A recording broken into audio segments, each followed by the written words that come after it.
Hello friends, 12th standard Tamil எக்ஸாமுக்கு இன்னும் ஒரு நாள் தான் இருக்குது. இந்த லாஸ்ட் ஒன் டேயில் இன்னும் நிறைய பேருக்கு நிறைய டவுட்ஸ் இருக்குது. நெடுவினாவை பொறுத்த வரைக்கும் குறிப்பிட்டு நம்ம இம்பார்ட்டன்ட் மட்டும் படித்தா போதுமா அப்படின்னு திரும்ப எனக்கு மெசேஜ் பண்ணிக்கிட்டே இருக்கீங்க. என்கிட்ட இந்த மெட்டீரியல் வாங்கின ஸ்டூடெண்ட்ஸ்க்கு நான் இம்பார்ட்டன்ட் மட்டும் தான் கொடுத்துருக்கேன். அதாவது கொஸ்டின் நம்பர் 1லேருந்து 46 வரைக்கும் உங்களுக்கு என்ன அட்டன் பண்ணணும் அப்படிங்கிறது ப்ளூ பிரிண்ட் வைஸாகவே அலைன் பண்ணி தான் நான் கொடுத்துருக்கேன். என்னுடைய நம்பர் 8072021999. அந்த நம்பருக்கு 150 ஜிபே பண்ணி வாங்கியிருந்தீங்க அப்படின்னாலும் சரி, இனிமேல் வாங்க போகிறீங்க அப்படின்னாலும் என்னுடைய நம்பருக்கு மெசேஜ் பண்ணுங்கள். ஆனால் நான் கொடுத்துருக்க கேள்வி மட்டுமே நீங்கள் சென்டம் ஸ்கோர் பண்ணுறதுக்கு 100% போதுமானது. அதாவது உங்களுக்கு அடிஷனலாக ஒரு 4 பேஜ் கொடுத்துருக்கேன் இல்லையா, அதில் வந்து உங்களுக்கு புக் பேக்கில் இருக்கக்கூடிய 1 வேர்டு 10 தான் கேட்குறாங்க. பேலன்ஸ் 4 1 வேர்டு அட்டன் பண்ணுறதுக்கு உங்களுக்கு அந்த புக்கிங் சைடில் இருக்க வந்து கேட்கக்கூடிய 1 வேர்டும் சேர்த்தே உங்களுக்கு கொடுத்துட்டேன். அதுபோக அந்த பேஜ்லேயே உங்களுக்கு புணர்ச்சி விதி பகுபத உறுப்பிலக்கணம் அதுவும் சேர்த்தே கொடுத்துருக்கேன். அதனால் தாராளமாக நீங்கள் 100 மார்க்ஸ் ஸ்கோர் பண்ணுறதுக்கு இதுவே போதுமானது. அதுமாதிரி நெடுவினாவை பொறுத்த வரைக்கும் நான் கொடுத்துருக்கிறது மட்டுமே போதுமா அப்படின்னு கேட்டிருந்தீங்க. இதை எழுதுனா ஃபுல் மார்க் கிடைக்குமான்னு கேட்டிருந்தீங்க. எப்படி எழுதுனா உங்களுக்கு ஃபுல் மார்க் கிடைக்கும் அப்படிங்கிறத நான் சொல்லிடுறேன். ஃபர்ஸ்ட் செய்யலை பொறுத்த வரைக்கும் 44 நம்பர் கொஸ்டின் அட்டன் பண்ணுறதுக்கு உங்களுக்கு திருக்குறள் நெடுவினா கண்டிப்பாக 100% ஒன்று கேட்பாங்க 44ல். அப்போ செய்நன்றி அறிதலே அறம் என்பதை வாயுரை வாழ்த்தின் துணை கொண்டு நிறுவுக, அந்த ஒரு கேள்வி நல்லா படிச்சுக்கோங்க. அடுத்தது சினத்தை காத்தல் வாழ்வை மேம்படுத்தும் இக்கூற்றை முப்பால் வழி வெறுத்துரைக்க, இது 2வது. லாஸ்ட் இயர் நமக்கு என்ன கேட்டிருந்தாங்க அப்படின்னம்னா அறிவுடைமை வாழ்வின் உயர்விற்கு துணை நிற்கும் என்பதை வள்ளுவம் வழி நின்று விளக்குக அப்படிங்கிறது கேட்டிருந்தாங்க. நான் எல்லாமே உங்களுக்கு உட்தலைப்புகள் கொடுத்து தான் கேட்டிருக்கேன். இதையும் நான் இன்னும் பெருசாக எழுதணும்னு நினைக்கிறேன் அப்படின்னம்னா திருக்குறளுக்கு முன்னுரை முடிவுரை நீங்கள் சேர்த்து எழுதிக்கலாம். அப்போ உங்களுக்கு இன்னும் ஃபுல் மார்க் கிடைக்கிறதுக்கு அது அதிக வாய்ப்புகள். அடுத்தது பார்த்தீங்க அப்படின்னம்னா திருக்குறள் வாழ்வியல் இலக்கணம். திருக்குறள் வாழ்வியல் இலக்கியம் அப்படிங்கிறதுல நம்ம முன்னுரை முடிவுரை போட்டு ஏதாவது ஒரு 4 திருக்குறளுக்கு ஆன்சர் எழுதுனா போதுமா அப்படின்னு நிறைய பேர் கேட்டிருந்தாங்க.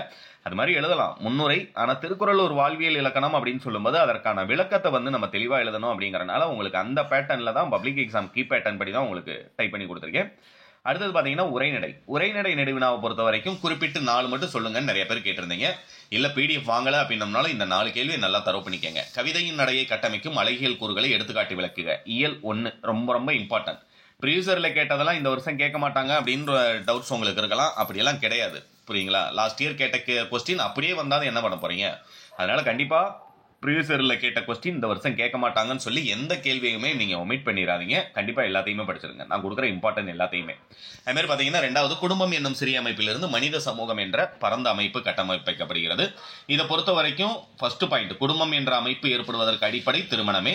குடும்பம் திருமணம் இரண்டும் ஒன்றையொன்று சார்ந்து உள்ளது நாணயத்தின் இரு பக்கங்கள் போல.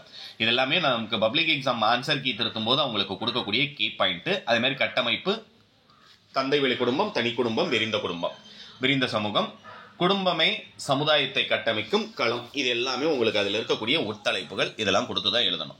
அடுத்தது பார்த்தீங்கன்னா பண்டைய கால கல்வி முறையில் ஆசிரியர் மாணவர்களுக்கு நிறைந்த கற்றல் கற்பித்த முறைகள். ஆசிரியர் மன்றம் முறைவைப்பு. அந்த முறைவைப்பு என்றால் என்னங்கிறது லாஸ்ட் இயரில் நமக்கு 2 மார்க் கொஸ்டினாக கேட்டிருந்தாங்க, புரியுங்களா? புக் பேக் கிடையாது, ஆனால் 2 மார்க்கை கேட்டிருந்தாங்க. அதுமாதிரி மையாடல் அப்படிங்கிறது 4 மார்க் கொஸ்டினில் கேட்டிருந்தாங்க. மையாடல் என்றால் என்ன அப்படிங்கிறது இந்த வருஷம் ஆப்பலியில் நமக்கு 4 மார்க்கில் கேட்டிருந்தாங்க. அதுவும் நமக்கு கேட்கறதுக்கு வாய்ப்பு இருக்கு. அடுத்து ஏடு எழுதும் வழக்கம். இந்த கீ பாயிண்ட்லாம் போட்டு எழுதுனீங்கன்னா உங்களுக்கு ஃபுல் மார்க் கிடைக்கும்.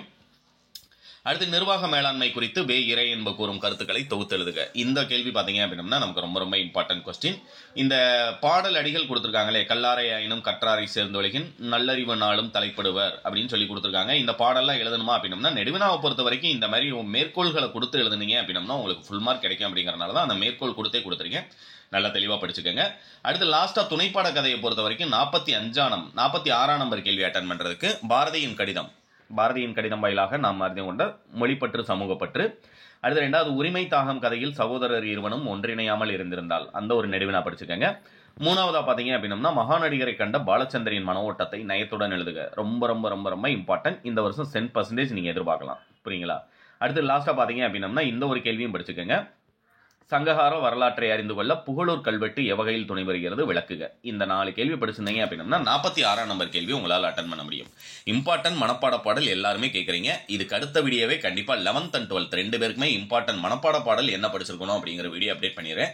சேனலை நீங்கள் சப்ஸ்கிரைப் பண்ணியிருந்தாங்கன்னா நான் அடுத்தடுத்து லாஸ்ட் 27ஆம் தேதி உங்களுக்கு லாஸ்ட்டாக முடியக்கூடிய எக்ஸாம் வரைக்குமே இம்பார்ட்டன்ட் கொஸ்டின் ரெகுலராக எல்லா சப்ஜெக்ட்டுக்குமே அப்டேட் பண்ணுவேன். நீங்கள் சென்டம் ஸ்கோர் பண்ணுறதுக்கு எல்லா வகையிலையும் என்னுடைய சேனல் ஹெல்ப்ஃபுல்லாக இருக்கும். சேனலை மறக்காமல் சப்ஸ்கிரைப் பண்ணிடுங்க. தேங்க்யூ.